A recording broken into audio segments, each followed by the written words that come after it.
Police academies spend 60 hours on firearms training, shooting, and only 8 hours of de-escalation. And so they're taught to command and control. The mindset that's drilled into them is when you walk into a space, you're the one in charge. People need to listen to you. And if somebody pushes back, the way that they prove themselves is they have to fight or arrest somebody or write tickets, make arrests. So it's all like none of that is about serving the community and de-escalating and taking care of people.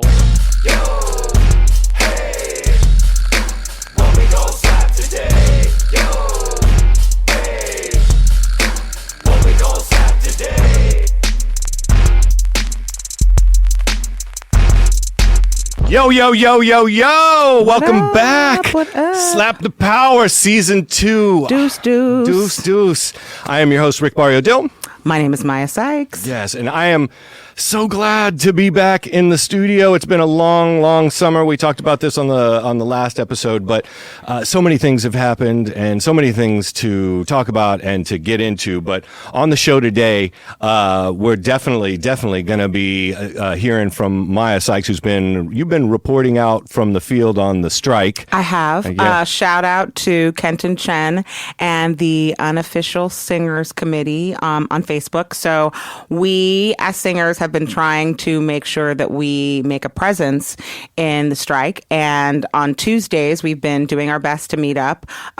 Sometimes I can't always go on Tuesdays because I teach, but I have been there a few Tuesdays, and I try to go at least one day a week to some portion of the strike. But shout out to all my singer friends who have rallied and done some really incredible things. They had a kids version of Singers come out 2 Tuesdays ago. They had a really big presence for the National Strike Day that they did, across unions. And our friend Fletcher, who sat down with KTLA to talk about why singers kind of had a dog in this SAG-AFTRA fight, has been coming up with really cool jingles that we sing. So his last one was, it's the tune of Eye of the Tiger, but it's Lie of the Iger, because we've been rallying out. Yes, that's great. So the morale is still good because the belief that is still carrying on is that this is kind of a now or never thing, and that we have one chance to get this right because it's been wrong for so long. And in doing so, we've really had to change the attitudes of what people think you get if you are in the entertainment business. Yeah. So I think that it's allowed for a transparency that people see why we're still fighting. Nobody wants to be doing this, but we've really been impressed upon that these studios do not want to negotiate at all. And one by one, industries are falling because they don't want to negotiate. So the latest dog in the fight is the voiceover and video gaming industry. That's coming down. And that's a big one. I'm surprised that live entertainment didn't go, but I guess they were able to make a last minute contract negotiation. But at the end of the day, this is about making livable wages for people and not treating them like they are underclass because they're asking for livable wages. And this is something that affects each and every one of us, unless you're in the 1%. And if you're in the 1%, congratulations, but you still don't have the right to treat people like slaves and demand that they give you things just because you want them and you want to keep all the profit share. You do not have the right to do that. Yeah, it's wonderful to see that people have decided enough is enough. Yeah, I agree. And obviously everything is affected in our town in Los Angeles by these strikes, and so we're going to be doing an episode specifically devoted towards that a little bit later in the season. And I also want to say on Tuesdays, let a brother know. I'll come down with you. Oh yeah, let a brother know. And sure. Shoot, we could do a shout out and if you're in the Hollywood area, we'll try and figure out when we're going to go and make a thing out of it. We can do Slap the Power on the street. Oh shit, let's do it. Also on the show today, we're going to be doing playing a repeat a little bit later of a new segment that we've got that's called Tour Stories. That's We have to right. do that every single time that we say tour, because it just isn't effective without the mwahahaha. It really does. I'm Count Chocula. Yeah, All I can think of is when I do that is Count Chocula. I'm trying I to don't know give why. you like Vincent Price meets the Count from Sesame Street. Like that's what I'm giving it. You know what I mean? Yeah. And also on the show a little bit later, we had the pleasure of interviewing in studio this brilliant man, Matthew Solomon. He is a documentary filmmaker and an activist and a musician, and he just did a film all on an iPhone and shot it, and it's winning awards all over the place. He's been doing screenings all over town, and now he's doing screenings all over the country. But the film is called Reimagining Safety, and it's really an examination of things in a post George Floyd world. And so stick around and listen to that. The interview was really great. I learned a ton. I know we had a blast. Just actually opening this issue up and feeling like, okay, there are ways that we can sort of help and rethink about this. So that was really helpful. And there are ways to imagine a world in which the police force has a different purpose. And there is definitely going to be the unpopular opinion that the word policing is synonymous with militarization. So there's the impetus to try to change the word policing just in general. Sure. But I think that overall we can agree that we need to give better support to our communities, and we need to give better support to our police officers, because there's the missing link. Yeah. So I really think that this film educates you on how that's even possible. Yeah. So reimaginingsafetymovie.com, I think, is the website. But we touched on, we'll put it in the show notes, and the interview is really, really great. And, but first, it's this issue, Reimagining Safety, is sort of, and we get into this in the interview a little bit, but for me, I've always been, I associate with the black culture. I always have. I've been, the only white guy in an all black band for most of my life. The music I listen to, it's all my heroes have always been black. And it kind of almost wasn't until I think us being trapped inside from the pandemic and having to look at and then George Floyd, and then having to look at a president holding a fucking Bible upside down in front of a burning church, to where I was like, that was the impetus for creating Slap for me, because I kind of felt like, okay, we're not going to be able to tweet our way out of these events that keep on happening, and I wanted to be able to put together a voice, or at least a vehicle and a spaceship to be able to talk about these things, and to be able to try and feel like we have a little bit more agency by having a larger sort of immediacy towards the communication and things. Whereas, you write a song and you write it about something like this, like George Floyd, and it's amazing, and the power of music is amazing, but it can take a long time for that to sort of find its way back to you, in the circle of trying to help people, and really trying to help people, trying to enlighten people, and trying to figure out where the Venn diagram is. That especially in policing and in areas of trying to love one another and trying to protect and serve. And so that was the reason why I created Slap. Was because of, in a post George Floyd world, I just feel like things are different. And so we do have opportunities so let's get the facts together, and let's figure out, okay, well, if there is this budget, how can we help advocate for these things, whether they be legislatively, or how can we advocate for better things, to where I remember being a kid, when I was a kid, and the cops would come by. It was actually a good thing, right? You, at a certain point, until I was living in a black neighborhood, it was a different story. But when the cop would come by, it'd be a good thing, right? You were like, oh, okay, cool. Somebody's looking out for you. And then I remember being the only white guy living in this the project area, got shot at a couple of times, a couple of bullet holes in the back of my car and shit. And then I was pulled over every time I was there for being white in an all-black neighborhood because they were like, well, you're just here buying drugs. That's the only reason you're here. Or supplying the drugs. Hey, it was a good week. For me, this film had a different perspective. Maybe I bring a different perspective to this film because I grew up with police violence my entire life. Sure. That's what I know. That's what I've seen my entire life. And for the people that don't know, where you were born here. I was born here. I was born in Long Beach. I've lived in South Central, Watts, Hancock Park, Venice, and Silver Lake. So I've lived all over Los Angeles. And when we lived in South Central and when we lived in Watts, police violence towards people of color was the norm. I would see people who were rounded up because they were wearing what was classified as gang gear. But at that time, it was if they were wearing Nike Cortez shoes or Raiders fitted hats, they were immediately assumed to be gangbangers. So I remember many incidences that the police brutality towards black men specifically was so targeted, and it became the norm. We all would just assume the position because this became the norm. And you would teach your children, this is what you do if the police pull you over, because it was survival, right? Yeah. So I always tell this story. When I was a kid, my mom got a better job and we were able to move. At the time, we were living near USC, and my mom, when she got promoted, was able to move us to the Hancock Park area.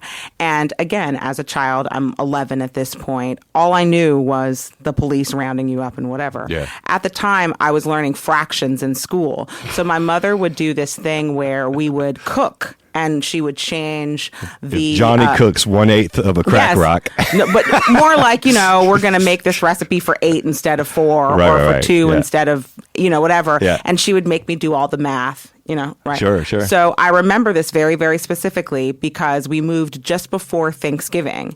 And right around just before Christmas time, my mother had bought all these cookie tins. And she said, we're going to make brownies and cookies. And I was like, oh, yay, that's fun. And she said, okay, we're going to, make this recipe. It says it makes 20 cookies, but we need to make 100 cookies. So let's do the math. And I remember we did all the math or whatever.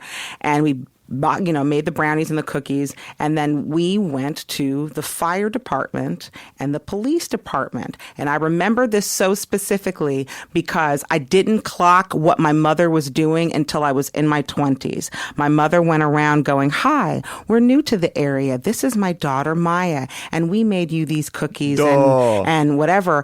Because, she's learning about fractions and we're learning about the different parts of the police department and da-da-da-da. My mother was making sure these people didn't see me as a black kid, but that they saw me as a kid. My mother was protecting me. And I didn't even realize that that's what she was doing. She was getting them. And we did this every year. By the time, because everybody in the neighborhood, we were one of like 9 black families. They knew who I was and they didn't think I was an intruder.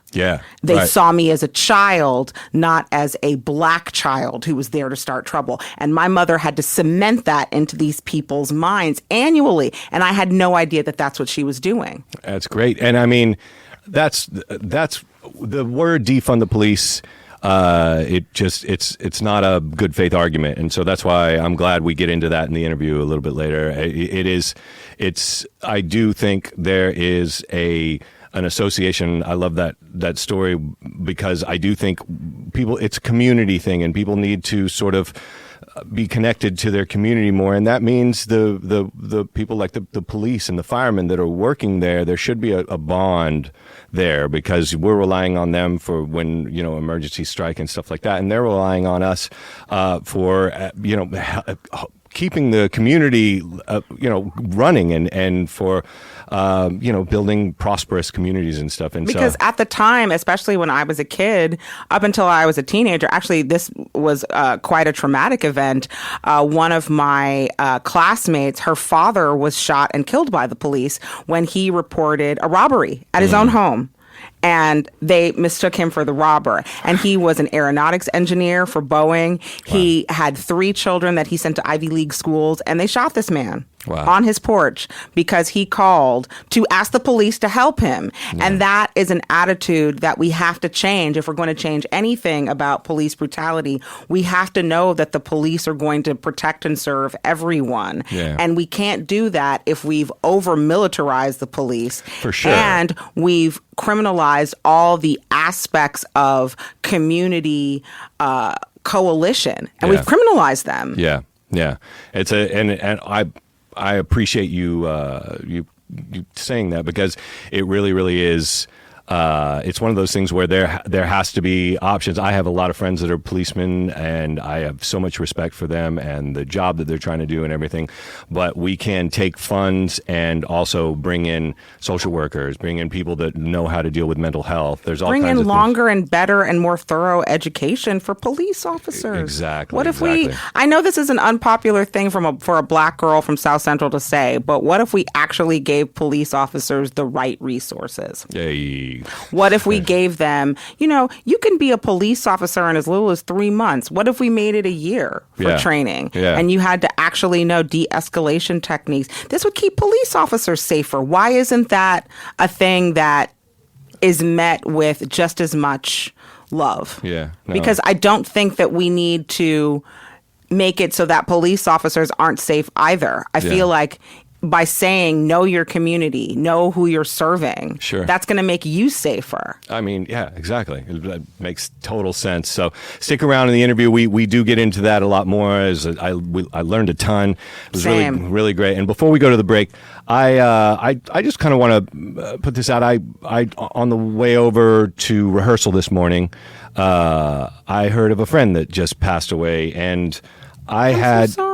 Yeah, no, and he'd been battling with cancer and for a while, and I had an appointment, a standing appointment for him and I and my girl to get a photo shoot together and do all this, and it had just been one of those things where it was like it didn't make it down low enough on the to-do list, and that that's not going to be doable anymore. And so I do want to say, in part of the gratitude and everything, make sure, reach out to your loved ones. Make sure if there's somebody you haven't talked to in a while, your mom, whomever, make sure to tell the people that you love them. And, this life is short. So take the opportunities that we get to love each other and to appreciate each other. And so I will say that I echo that sentiment because I lost a friend recently, and the week he died, he told me he loved me. And after he died, I really struggled with it, but I realized that he gave me just the most loving gift, that the thing I get to remember about him is at the end of his life. He told me what I meant to him, and I think that that's a really powerful thing to be able to do for the people that you love. So it's not something that we should take lightly. Loving on one another should be a daily exercise, not something that we do by happenstance or for special occasion. Amen. Amen. All right. So when, take that to heart, love each other, love yourself. And when we come back, our interview with documentary filmmaker, Mr. Matthew Solomon. Joining us in the studio today, we are honored to have Mr. Matthew Solomon, director of the documentary Reimagining Safety, which is something that is definitely near and dear to Maiya and I's heart. Sure. And so welcome to the show, Matthew. Thank you for coming on down. Thanks. Great to be here. Yeah, no, appreciate it. And for the people that don't know, go ahead and give us a little background on the movie and yourself. Yeah. Well, I'll try and keep it short. The movie actually, really, it's kind of like where all the aspects of my life kind of intersected. So that's why I say I got to keep it short, because it really is. Like, I grew up here in LA, blocks away from this studio. I went to John Burroughs Junior High School, Fairfax High School, which were very, I'm 50, so I was at John Burroughs in the late 80s, graduated at Fairfax 91. So very integrated, like all my friends were like every race, every religion. At Fairfax, it was one of the first schools to have a gay and lesbian I believe it was a club or a center or something like that. And so, and I was a tap dancer. So I grew up adjacent to West Hollywood, was in, the dance community. Yeah. And so like my friends were always everybody. And so as a straight white male, Jewish also, I saw that my friends had different lived experiences than I did. And we talked about that. And we knew that if we went to the Beverly Center, they used to have an arcade at the top, like my friends would get looked at differently or they get, followed around stores. And so that shaped how, I like in school we're taught, we're all equal and all of that. But then I would see it played out differently and my friends were telling me different. So, it started with that. I went to music school out of high school. I went to USC. I was a studio jazz guitar major. As you do. As I do. And so you're unemployed. Yeah, and I actually, I dropped out of school to go be a rock star. So, we all know how that goes. Yeah. But I started taking sociology and anthropology classes while I was there. And I was always fascinated with societies and how do we have societies that work and why do things not work? And we were learning about, at the time they called it structural racism, not systemic, but structural racism, at the same time as the Rodney King beating and the LA riots. Mm-hmm. So I'm seeing it played out as I'm learning about it. So then fast forward, like I said, keep it short. I was in the music business. I got into filmmaking. I started doing conflict resolution because I was always fascinated with bringing people together and listening and getting people to hear other people's learned experiences and teaching people how to listen for that. Because when we do that, the stuff that divides us kind of melts away and we can really connect. Yeah. And so pre-pandemic, I was traveling, doing conflict resolution for corporations and colleges. Pandemic happens, can't go anywhere, sitting around. I decided to go back to school. And so I went into a master's in public administration program, figuring that I was done with the entertainment business and I wanted to get into government or politics or policy making where I could use my privilege and access to help support social movements. And I was applying all of the coursework to the issues with policing, incarceration, post George Floyd, and all of that. And so when it came time to do my final thesis, one of my academic advisors was like, we know you can write a paper, but we know that you used to make films. Why don't you do something creative and do a documentary? And I was like, that's a lot of work. Yeah. That's a whole lot of work, Yeah. And she was like, well, it could be like 10 minutes or something. And I'm like, I can't cover this in 10 minutes. No. And she was like, well, do it anyway. And I think I just needed that little push. Yeah. Because I done scripted before, but not documentary. And so I took my iPhone and I interviewed 10 people, including the district attorney of LA County and mental health professionals and activists and former LAPD officer. And Dr. Jojo Moore. Because I remember with ties to the Watts Prophets and stuff like that, it was really nice to see that perspective in the film. Yeah, I wanted it to be, I wanted a variety of viewpoints so people couldn't say, oh, it's just a bunch of activists, or something like that. And so I made this film as a student project, turned it in and got an A. And then I showed it to some people, actually at Jody Armour's house, and they're like, this is really good. You need to change this up, expand on it. I'm not a graphics guy, but stuff like that. And so I hired somebody to do all the graphics and tighten up the edit and mix it. And we premiered in February 2023 at the San Pedro Film Festival. It was a packed house, and it just kind of taken off from there. We've been doing screenings all across the country, impact screenings, film festivals, and all of that. Well, the film's fantastic, and one of the reasons we talked off camera, one of the reasons why I was so inspired to have you down and to talk to you is because the sort of impetus for Slap in general, our studio here and everything, it came from a sort of helplessness that I felt in the pandemic, during the pandemic. Like everybody, the George Floyd situation was a tectonic shift in some ways, but as an artist, we immediately went into what we always do, which is, okay, let's funnel this into our art. So we made music and videos about it and everything, and we were, put it out, and kind of this, we felt like this was our contribution back, and yet we caught so much shit for it. We were anti-police. Immediately, it was how the sort of quote unquote defund the police thing got manipulated from a PR standpoint. And I was like, okay, well, the next time this happens, and it's going to happen again, we can't tweet our way out of it.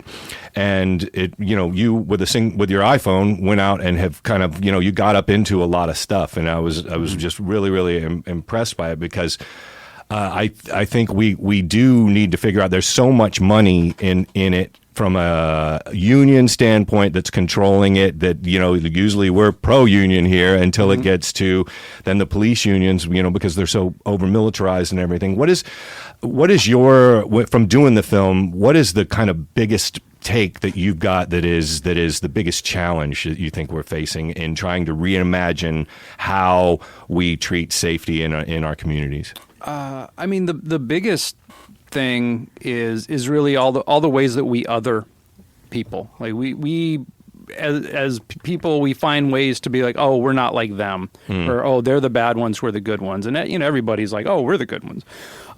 That's the hardest thing, I think, to push through, because even you were talking about unions, right? So we have the writer strike's been going on for 100+ days. Years. Yeah. It's the 100 Years War. Yeah. The actors strike, and online I see a lot of people being like, oh, they're just prima donnas. Oh, they get, who get a real job, learn to, hang drywall or whatever. Oh, right. And so even the people that are supplying entertainment, I have a cousin who's a very, very, very successful plumber who, was trying to say that people in film, have never worked a hard day's work in their life.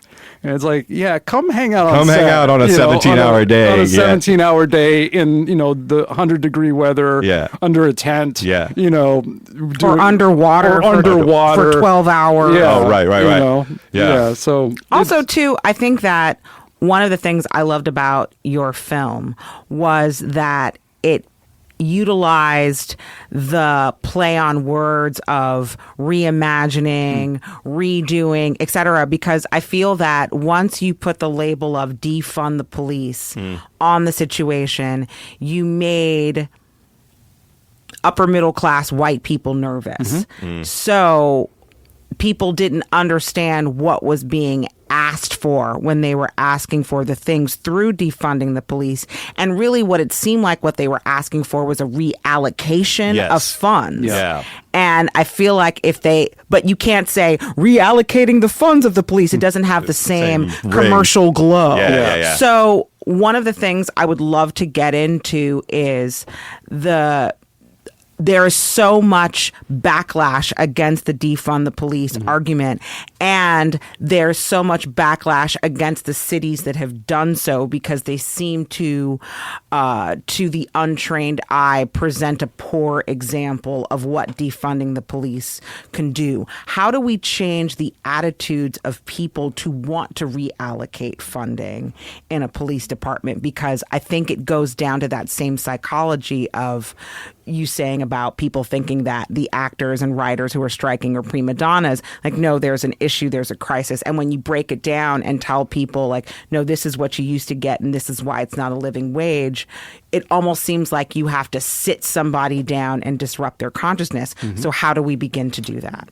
Yeah, that's a great question. And it comes up every time. When we do the community impact screenings, there's always somebody who says, yeah, but can we call it something else besides defund, right? Because it has been, like you were saying, polarized and, like instantly. It's like I can use this as a tool. But it was almost like it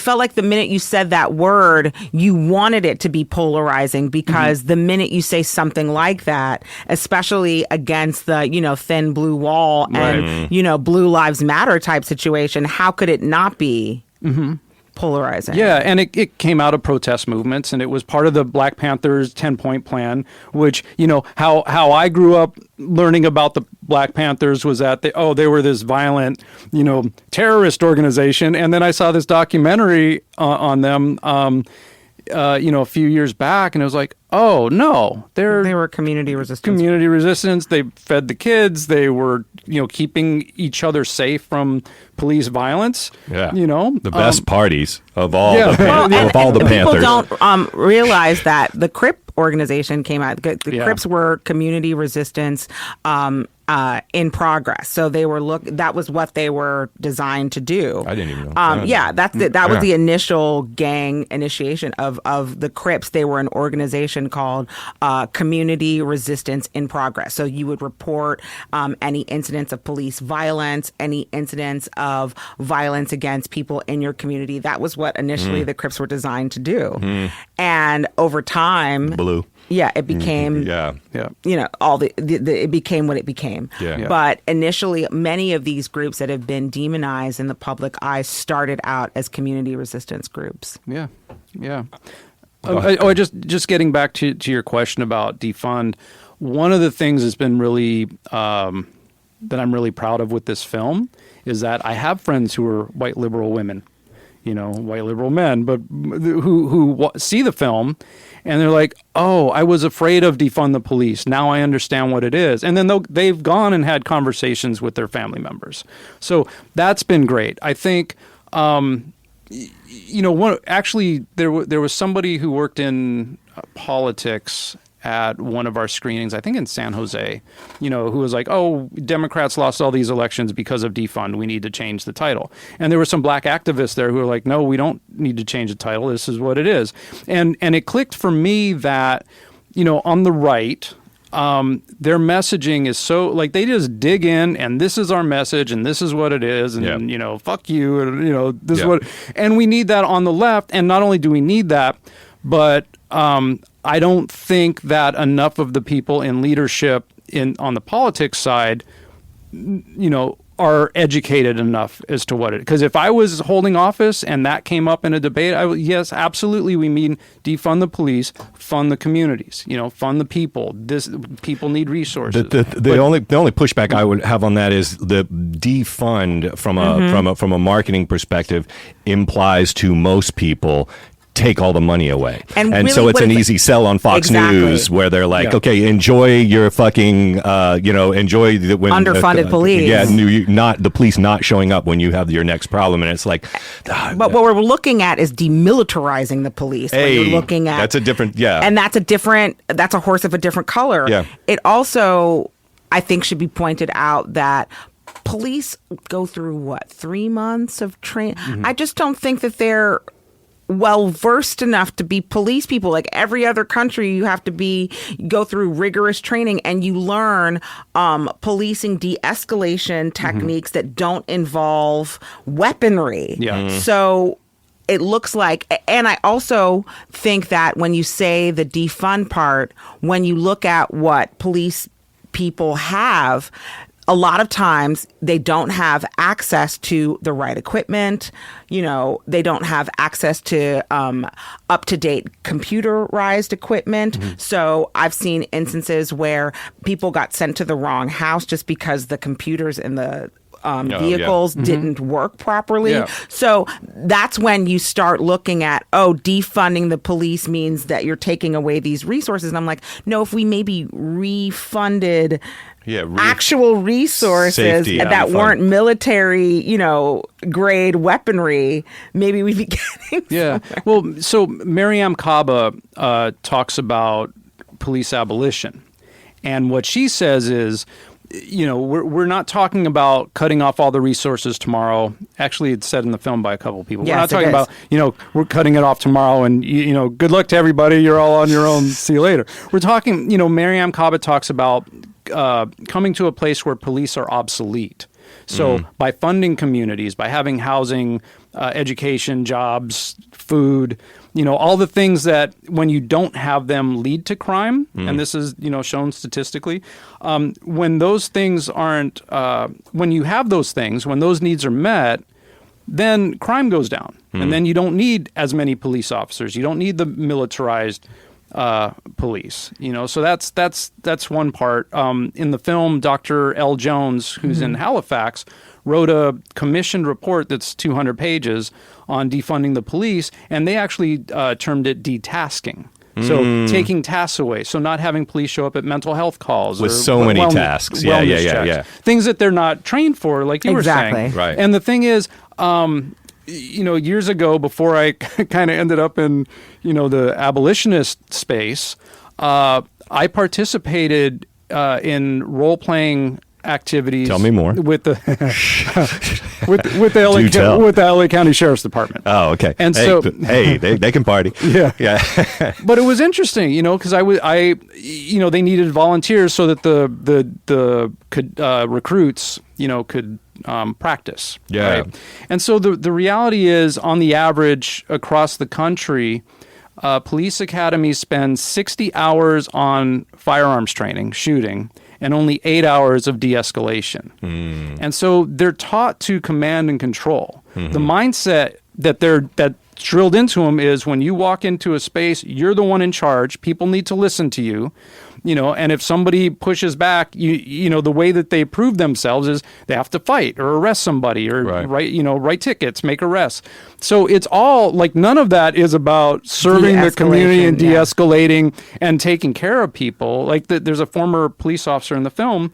I asked her, I said, "You're not really taught how to talk to people," and she's like, "No." Yeah, it's not their job to be psychiatrists, or you're not trained in a lot of situations. We have such a mental health issue here, like, for example, especially in Los Angeles, that I've around my house, I actually have seen the police deal with the mental health issues of some of the homeless in a way that is actually, it's been impressive. I don't know if how LA fares in that or whatever, but I can't imagine, from the police that I have talked to and the police that are friends of mine and everything, a lot of times that's not what they don't want to be in charge of that. They'd rather somebody that is, higher, more qualified to do that kind of stuff. Because that must be scary. Exactly. Like it's just frightening. And we don't, to their credit, I don't think that we give enough empathy to police officers in those situations, especially because they don't have the training 9 times out of 10 to deal with it. That must be very, very frightening. So it's one of those things where sometimes I feel like the defund the police aspect of it, you get blowback because it makes, by saying we want police obsolescence, you're also saying that you want to take away certain their jobs, your safety, and a certain cemented life that comes from having that kind of a government job. Does that make sense? Yeah, totally. So they make a lot of money. Right. But they make a lot of money eventually. Like when they come out of the academy, they don't make a lot of money. And I think part of the problem is a lot of these people are being transferred to areas that they don't know anything about, that they can't afford to live in, and so they don't know anything about these communities, and then they're being asked to protect and serve these communities that they know nothing about. So I think that you're getting more instances of violence due to lack of awareness and just pure ignorance that institutes fear. So I just feel like in some way we have to find a bridge of instilling community values back into the police department, because I was talking to a friend of mine whose dad was a policeman, and he said, back in the day, he said, I was a policeman in the 80s and 90s, and I retired in right around early 2000, but I served this part of South Central and this part of Venice, and I knew all the gang leaders. I knew all the community activists. I knew all the drug dealers. I knew who to talk to when things got spicy, and I could, make change. But now I don't feel like you have that with your police, and they're almost encouraged not to do that.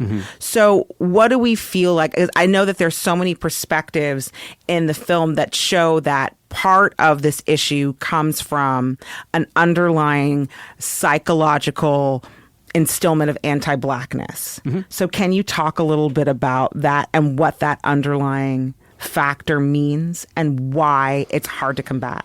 Yeah, I mean that's Yeah, it was the question. Unconscious bias, right? Unconscious Was what, bias. You yeah. can't train your Dr. Jody Armour. Yeah, you can't train your way out of unconscious anti-black bias. It's woven in, and as a filmmaker, looking back at like the movies and TV I was raised with, and how black people are often portrayed, like the movie Hollywood Shuffle. It's like, oh, I'm either a slave or a drug dealer or a pimp. And so Shout out to pimps. Yeah. And so you killed in my only brother. We're socialized. Most of us, but as a white male, like we're socialized to see black people as dangerous. I remember being in second grade, and the elementary school I went to was 75% black, and most of those kids were bussed in, from South Central around there. And so it was always like, oh, they get into fights more because it's a rougher neighborhood. There was no awareness or conversation about, no, it's a community that's underserved. They don't have resources. They got to sit on a bus for however long, wake up early, be here in this environment, go back there. Who knows what's up, with the parents. Like my dad taught elementary school in South Central also for a number of years. So, we have this socialized way that we look at, like, who are the others?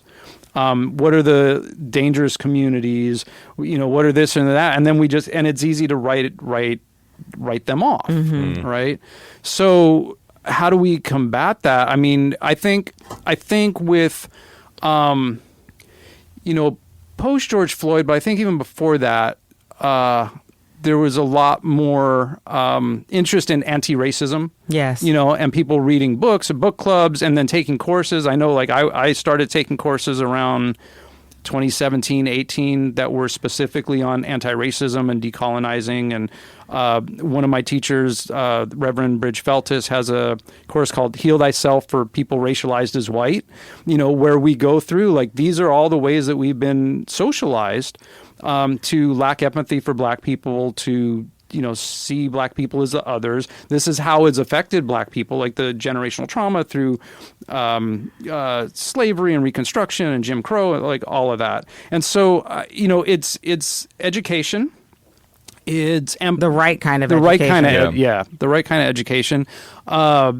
Teaching people how to be empathetic. I think that's a big missing. I think that's also part of what's caused us to, if cops back in the day were more like involved in the community, there was probably a sense of empathy there to some extent. That's not there. Like I'll ask a cop, I have asked in the past at cops for directions. I don't really talk to them anymore. But you just get this like stone face, like, I'm like, oh, how do I get to you go down there and you go down there and you do. Yeah. I actually had. Okay, so I grew up. I was born in Long Beach. I grew up in Wass and South Central, and then when I was 11, we moved to Hancock Park. But I grew up seeing, slews of gang members with ties on their hands, or not even gang members, just black men because they had on Raider caps, like being just zip tied. Yeah. Like, and I grew up with this. So I grew up. I remember they shot my neighbor because they had the wrong address. Johnny Cochran actually represented the family because they shot him like 47 times. I remember when my great uncle and great aunt were alive, there was some kind of shooting that happened 2 blocks away, and they arrested every black man within a 5-block radius. And at the time, my great uncle was in his like late 70s. So I grew up with this image of being completely petrified by policemen. And a couple of weeks ago, I was in downtown, and there's one stretch of downtown near First Street where all of the federal buildings are, where those meters are like $9 an hour or something ridiculous, and they don't take cards. Yeah. So I'm sitting there. I had to run in some paperwork to one of the federal buildings. I'm like, great. I've literally put in $5 worth of quarters, and that gave me 10 minutes. And I'm just like, it's going to take me that long, whatever. And this man taps me behind my shoulder, and it was a cop. And I was terrified immediately. Like I was immediately I was like, I didn't do anything wrong. He was like, ma'am, these meters are the worst. And he literally took out quarters from his own pocket and started putting them in the meter. And he was like, that should give you like 25 minutes. You need more than that, just let me know. Amazing. And I was like, I had to stop him and say, listen, I am from here and I have grown up with a bias and fear of policemen my whole life. Yeah. And the fact that this just happened and that you were nice, like you are like single-handedly trying to be out here changing folks' minds. Yeah. But like the immediate terror that I felt by this man tapping me on the shoulder, because that hasn't been the case with so many police encounters that I personally have had. Yeah. And I know that there are good cops out there and they must be frustrated. I wonder what we tell cops that don't want to have that stigma attached to them to do. Well, I think like in the same way that white people have a lot of responsibility in dismantling racism, whoever the good cops are have a responsibility in really understanding the impact of the culture of policing. That's a great point. And what policing represents. And we were talking about funding and that sort of thing. Like the reality is nobody's been defunded.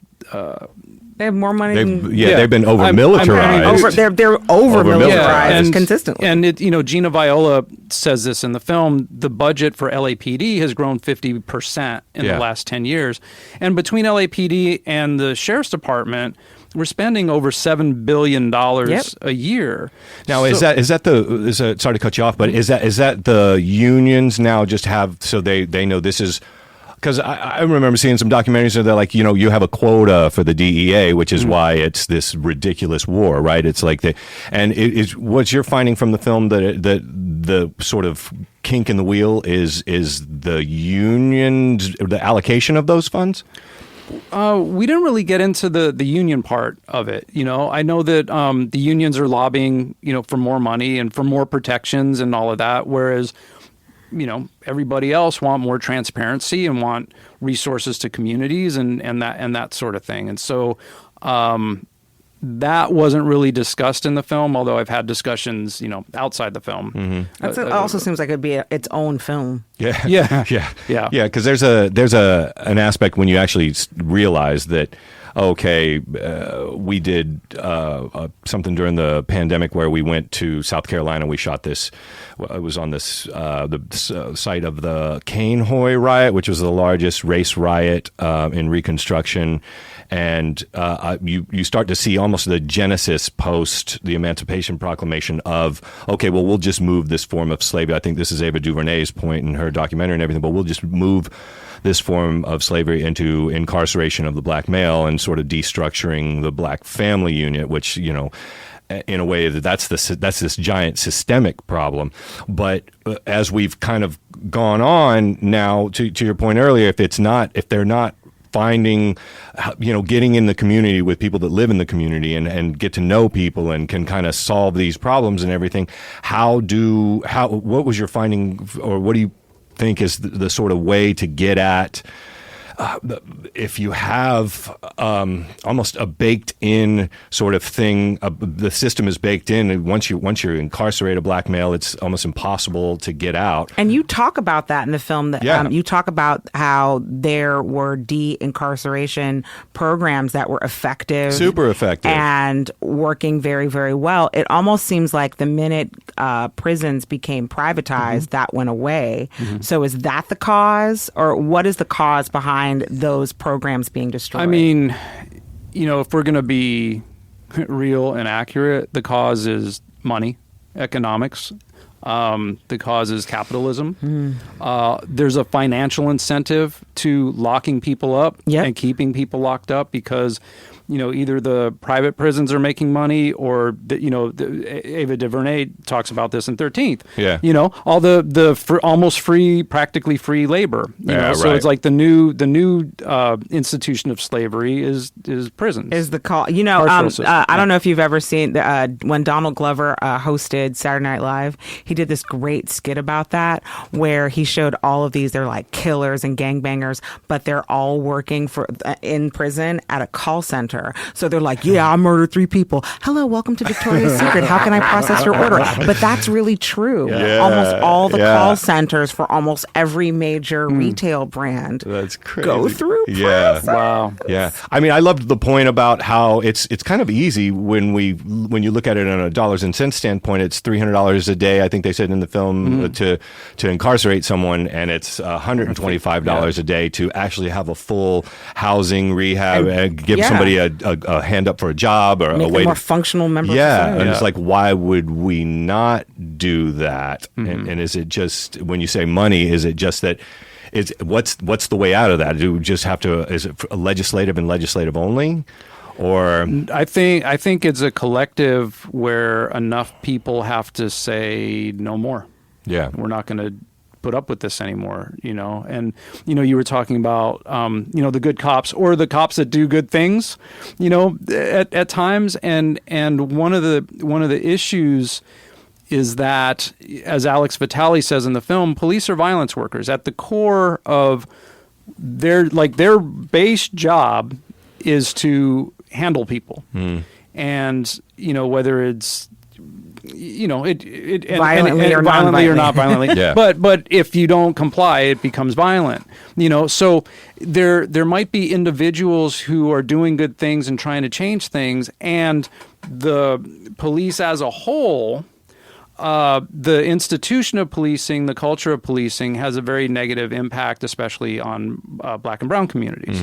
So with that, with the knowledge that there are people who are getting rich off of the way things are, and they're not going to give up their money or power, I think enough of the working class, has to be like, no more. We're not doing this anymore. It seems like you have to shame the more you publicly shame those kinds of people into not wanting to do that kind of behavior, then the behavior doesn't become profitable anymore, and they switch to something else. But it's getting that initial push to happen, and that just seems like it's its own quagmire.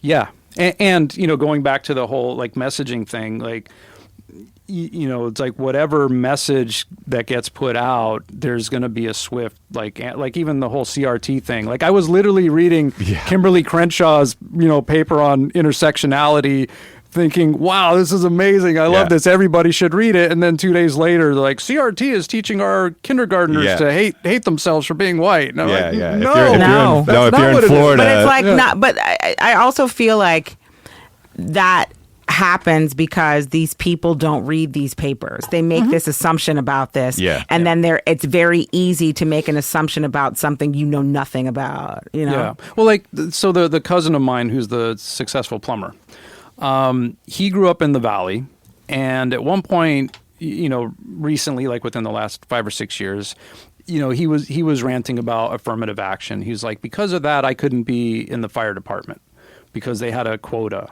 or something. And I'm like, yeah, but you have this major plumbing business because you didn't become a firefighter. Yeah. And so there's always this... the affirmative action thing is tough for me, because I know for college, everybody assumed that I got into college because of affirmative action. And I'm like, affirmative action mostly helps white women. And they were the biggest proponents against it. Yeah. But the single largest group that is helped by affirmative action in university, in workforce, period, is white women. So the fact that this always gets turned around on Black and brown people anti-Black bias, is very infuriating, because it couldn't be further from the truth. And it's easily verified. That's a part. Yeah, sure, I'm like, there's data. You came up with this bias because somebody said these Black people got into college because of affirmative action. That is not the case. And the fact that anybody can use that and have it come out of their mouth as an excuse for why they didn't get something is crazy to me. Yeah. Do you have a sense of, hope, or do you have a sense of sort of feeling like, because I know we just shift from one industrial complex to another, the pharmaceutical industrial complex, the military, and then now it's the incarceration complex. And do you have a sense of sort of hope on where where a movement is going or possible in a reimagining safety in a post George Floyd world? I do now. I didn't a year ago. when I was working on the documentary, actually, Chelsea Byers, who's a West Hollywood City Council person, she was just elected. About a year ago, we were having lunch, and she asked me that. She's like, "Do you have hope?" And I had to think about it, because usually, like up until 2020.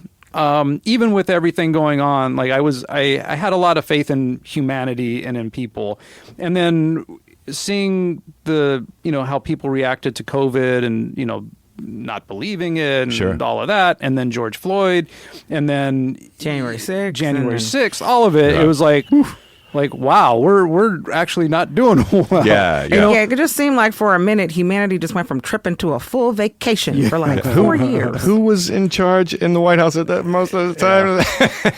But even before that, it's still it seemed like the floodgates of sort of the. Oh, I don't have to be closeted about my racism anymore. As a matter of fact, I can run strongly on it and win the Republican primary. And I suppose that is, that's part of the systemic issue. That's part of the empathy issue. That's part of the education part, right? But is the hope with the money that's out there, that's already out there for a very militarized police force? And I've got a lot of friends that are policemen. I'm pro police. I'm just trying to figure out like what is the bottleneck in the systemic breakdown on how there's all this money, like you said, the LA union. Police unions asking for more money. Did they need more money for more bodies? Because with $7 billion, you should be able to do some stuff. Yeah, right? I mean, it's more money just for more money because somebody's getting it. It's probably not even being allocated to your foot soldiers. It's going to superintendents and commissioners. A lot of cops are. I mean, they're making six figures. They're making $200,000 a year and up, plus pension and all of that. Like a lot of people don't realize that. But getting back, to your hope question, I do have hope, and the thing that's been helpful for me is traveling around the country, and when we do these community screenings, and we have.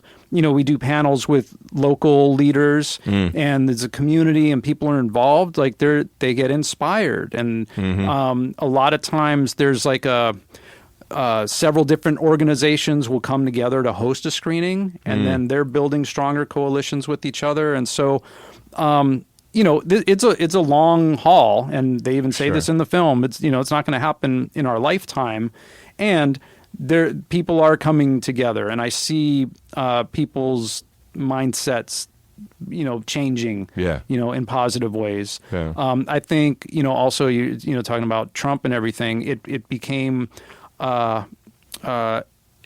economically fortuitous to be mean.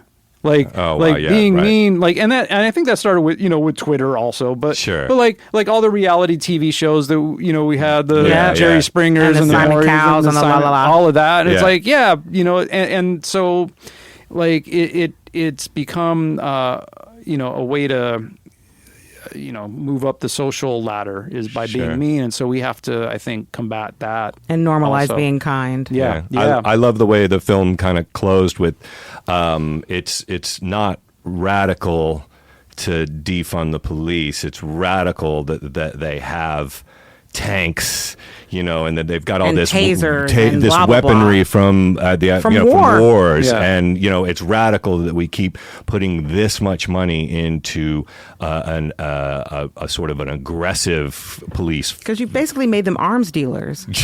Yeah. But I liked that because it made me think differently already. I was like, actually, that's not radical. What's radical would be to that's radical, having given them all this heavy artillery and given them the license to batarams and batarams and stuff like that. And so I mean, it's something like I forget the exact number. It's around like 1,100 people were murdered by the police last year. And that's with the budgets increasing. 3 a day. Yeah, that's crazy. That's crazy. Yeah. Well, so how do we get more eyes to your film? Yeah. Because it seems like the takeaway I have is that dialogue and specifically dialogue within different communities gets that ball rolling. And it seems like your film does a wonderful job. I, having seen it, think that your film does a wonderful job of evoking some of these questions in a way that makes a person not just think, but think critically. So how do we get more eyes to see this? Yeah, well, thank you for that. So we're actually we're talking to some distributors. Okay. So I'm hoping that in the next few months it will be released on platforms. In the meantime, reimaginingsafetymovie.com is the website, and Reimagining Safety Movie is our Instagram account. And you can go there. There's trailers. There's information about the film. We have like 7 screenings coming up so far, September, October. So, okay, and we can list those screenings in our show notes. So, and all over. Like we're in, Goddard College in Vermont. We're Seattle and Tacoma, Washington, hosted by the Black Panther Party, Washington State up there. So all over. And if you're listening and you want to host a community screening in your community, you can reach me through the website, and there's my email there, and we'll set something up. That's fantastic. And that's what we've been doing. Over 1,000 people have seen the film since February, and over 40 different organizations have worked together to host those screenings. And there's demand for more, and people are always like, where can I see it again? Or where can, I tell my friends to go see it. And so that's been really amazing. It's real. I love how, it's real and to the point, and yet, it feels like it's much needed. So the film is called Reimagining Safety in a Post-George Floyd World. Matthew, thank you so much for coming on down and talking with us. Yeah, Please keep us posted on everything that's going on with it, and let us know how we can help in the future, too. Yeah, thank you. Also, I love that your zigzag made community change. Yeah. Oh, that's pretty dope. Oh, through like my life zigzag? Yeah. Yeah, I know, right? That's dope. Yeah, because I always say, like, if you think about it, it doesn't make sense, but if you kind of take a step back, it's like, oh, I can see how that wound up there. Yeah.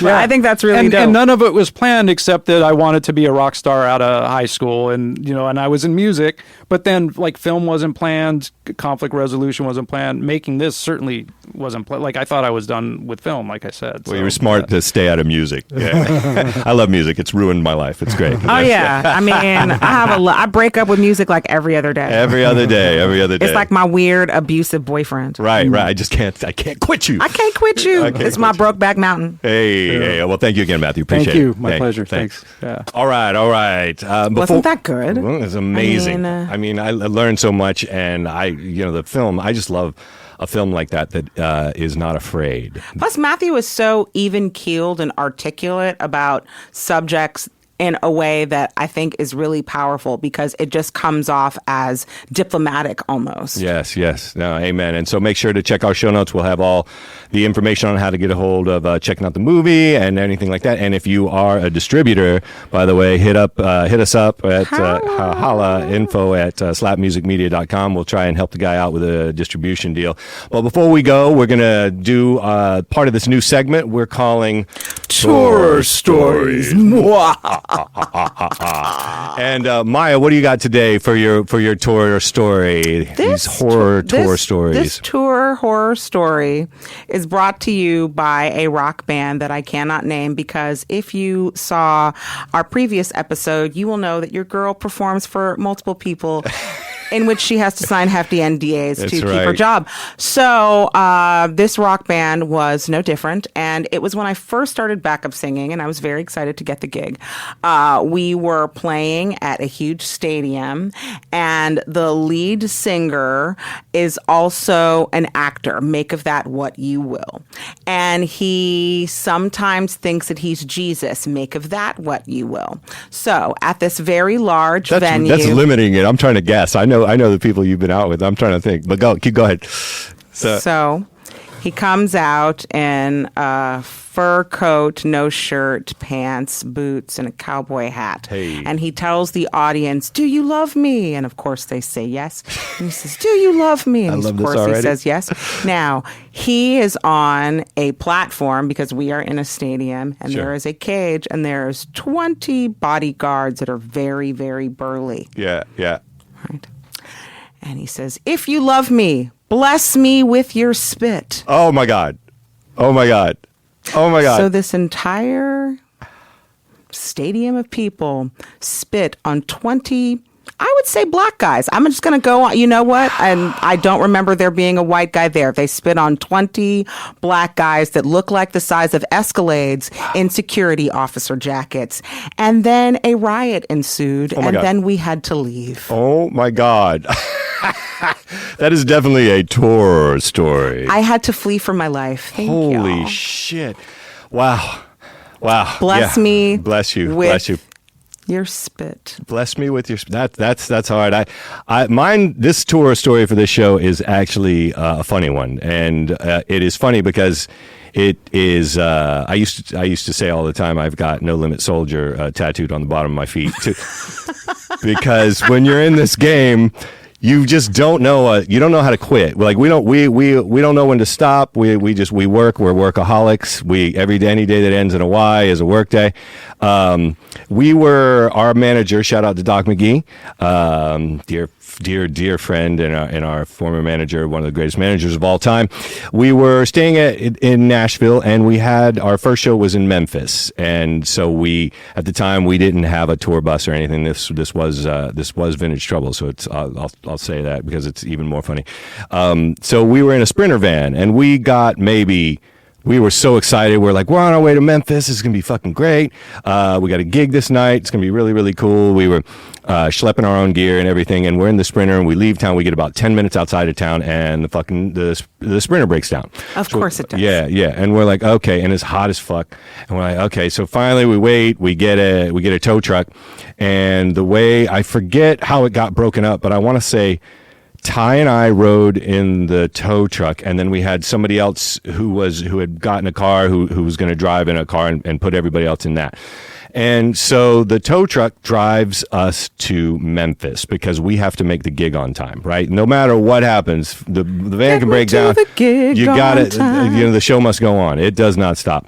And so we get, it was like, man, are we going to make it? And we're hustling.